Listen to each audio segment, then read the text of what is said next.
কদিন আগেই ওবিয়েদোর বিপক্ষে লেফট উইংয়ে রিয়ালের শুরুর একাদশে ছিলেন রদ্রিগো। তার বদলি হিসেবে বেঞ্চ থেকে উঠে এসে সে ম্যাচে ভিনিসিয়াস দেখিয়েছিলেন ম্যাজিক্যাল পারফরম্যান্স। 1 গোল আর 1 অ্যাসিস্টে ফ্যান ফেভারিট হয়ে সোশ্যাল মিডিয়াতে আলোচনার টপিক হতে সময় লাগেনি এই ব্রাজিল ফরওয়ার্ডের।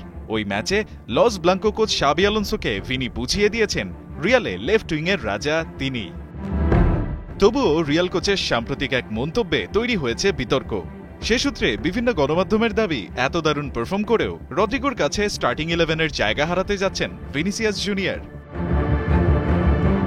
মায়োর্কার বিপক্ষে প্রি-ম্যাচ সংবাদ সম্মেলনে ভিনির বেঞ্চ থেকে উঠে এসে ম্যাচে ইম্প্যাক্ট রাখার প্রসঙ্গে খোলামেলা কথা বলেছেন লস ব্লাঙ্কো কোচ শাবি আলোনসো।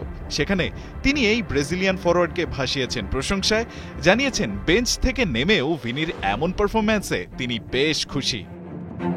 শুধু তাই না, শাবি আরও জানিয়েছেন রিয়ালের সব ফুটবলাররা যে কোনো পরিস্থিতিতে যেন ম্যাচে অবদান রাখতে পারে এমন বিশ্বাস ড্রেসিং রুমেই তৈরি করা হয়। এরপরেই তিনি রদ্রিগোর ব্যাপারে কথা বলতে গিয়ে করেন উচ্ছ্বসিত প্রশংসা, ইঙ্গিত দেন তার ভবিষ্যৎ প্লেইং পজিশনের ব্যাপারে। ভিন্ন ভিন্ন পজিশনে খেলেও রদ্রিগো দারুণ পারফরম্যান্স দেখিয়েছেন। নাম্বার 9 ও নাম্বার 10 দুটো ভূমিকাতেই খেলেছে, তবে আমার মতে লেফট উইং ওর জন্য সবচেয়ে উপযুক্ত পজিশন। এমনিতেই পারিশ্রমিক ইস্যুতে ভিনিসিয়াসের লস ব্লাঙ্কো শিবির ছাড়ার গুঞ্জন উঠেছে বেশ কবার। তার ওপর রিয়ালের নয়া কোচের এমন মন্তব্য এবার ড্রেসিং রুমে তৈরি করতে পারে অস্থিরতা।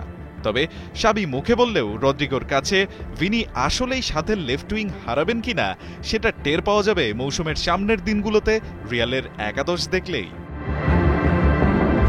রায়ান আহমেদ, ৭১।